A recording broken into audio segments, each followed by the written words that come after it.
With all this weakening ng ating institutions, yung institution ng simbahan, ang tinatakbuhan ng maraming tao na hindi pa ganun kasira.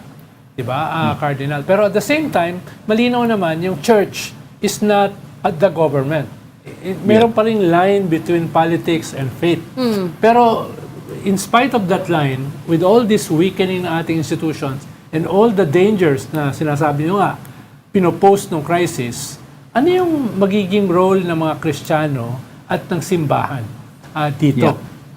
Ano ba yung posibleng alternative sa puwersa ng kasamaan at kadiliman, no? Going into the 2028 defining election? Yes, alam mo Ronald, yung ako ang lagi kong binabanggit na ang papel namin talaga ay facilitator of conversation, no? Mag-usap-usap tayo. Katulad nitong ginagawa ninyo, napakahalaga nito, no? Ako sa tingin ko, yun ang malaking kontribusyon ng media, no? At real media, hindi mga trolls, no? Yung mga tao who can discuss things intelligently kasi matatalino naman tayo eh. We have to go by the ito yung ang pinaghuhugutan ko nito ay a certain spiritual and moral certitude, no? I don't know, you might consider me naive in saying this, pero bilang Kristiyano, ang paniniwala ko ay walang likas na masamang tao dito sa mundo. Okay? I always distinguish between masamang gawa at yung masamang tao. Walang masamang tao. Lahat ng tao ay likas na mabuti pero kayang gumawa ng masama.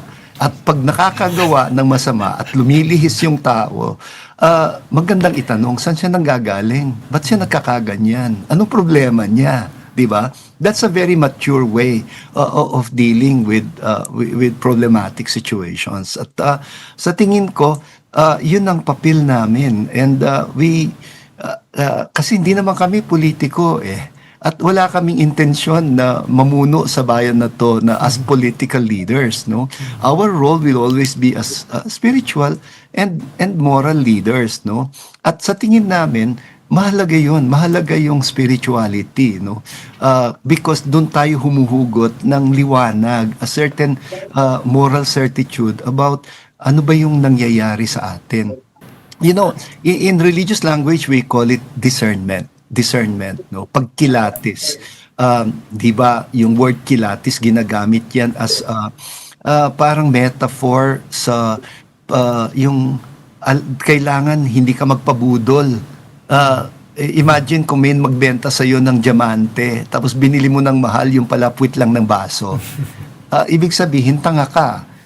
Bakit ka nagpabudol? Kasi binili mo siya nang hindi mo man lang pinakilatis kung totoo o hindi totoo. Ganyan din sa mga pangyayari sa buhay natin at sa buhay panlipunan, no? It is necessary to develop a certain amount of what we call spiritual intelligence. Si Howard Gardner spoke about many forms of intelligence, di ba?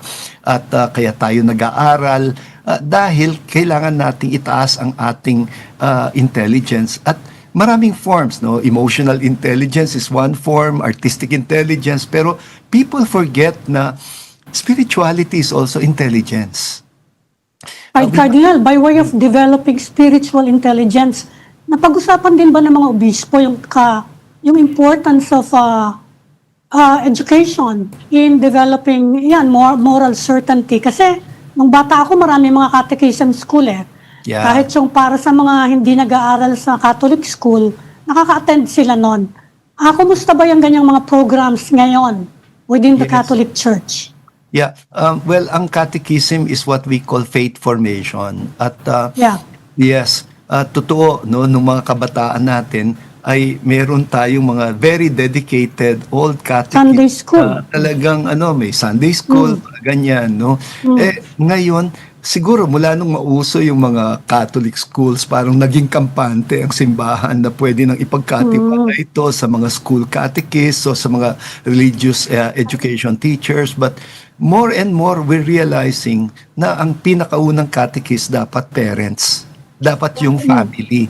Na doon ang pinakamalakas na spiritual influence from the family. And kaya hindi natin i-replace yung faith formation sa pamamagitan lang ng mga katikista. Now we're focusing more on yung formation ng mga parents who will be formators for their children.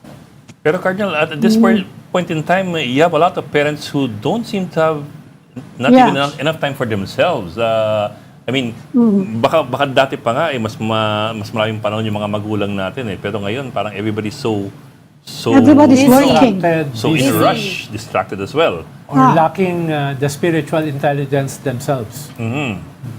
So that true. could pose a problem. Yeah. Yeah, precisely. Kaya magandang mag-examination of conscience. Bakit natin hinayaan na maging ganito ang takbo ng ating lipunan? Na parang kayod marino ang lahat ng mga tao to the point na wala ng quality yung buhay nila. Ano bang quality ng buhay kung kayod lang tayo ng kayod, hindi ba? Kahit naman sinong tao kailangan magpahinga, na may time siya para mag-reflect, mag-meditate, yung ganun. Dapat hindi yun luxury. Dapat it's an essential aspect of our life. Kapag itong mga essential aspects ng introspection, yung reflection, meditation, ay talagang nawala na sa buhay natin, abay, talagang ang ating lipunan magiging parang mga manok na walang ulo, parang walang direksyon. And I think the need to have a sense of meaning, purpose, mission, and direction is something that is shared by all people around the world. That's why every now and then, like especially during moments like this, no, ng Holy Week, magandang mag-examination of conscience. Ano na ang takbo ng ating lipunan? Tayo ba ay may panahon pa talaga o mga magulang? Kasi anong direksyon ng mga bata kung walang panahon ng magulang para sa kanilang mga anak?